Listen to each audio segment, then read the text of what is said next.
20 жастағы Ержан қарапайым колледж студенті. Ол техникалық мамандықта меңгеріп жүр. Ақжарқын жігіттің үлгерімі орташа, хоббиі жастайынан меңгерген домбыра тарту.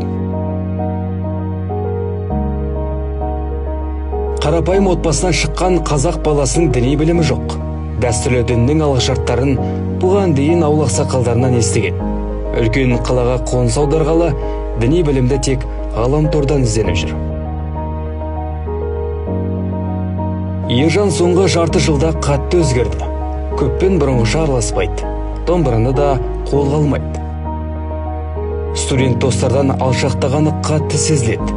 Ылғи құлаққап тағып, күдікті бейнелерді қарайтынды шығарды. Ержанның оқуға қызығушылығы бұрынғыдай емес. Дәрістен жиі қалып, үлгерімі төмендеген. Топтағы достарына да түрлі тыйымы көбейді. Қыздармен сөйлеспейді, жігіттерге агрессивті көзараспен қарайтын болды. Той-домалақ, жиын кездесулерге мүлдем бармайтынды шығарды.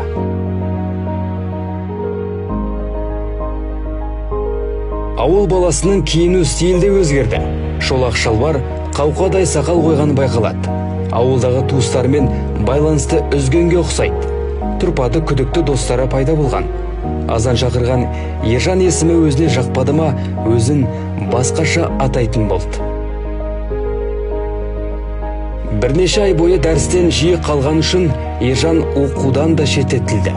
Арада уақыттар өтіп жатты. Кейіннен студент достары рұқсат етілмеген әдебиетті сақтап, дәріптеген үшін жауапкершілікке тартылғанын естіді. Ақырында оның соңғы аялдамасы абақты болды.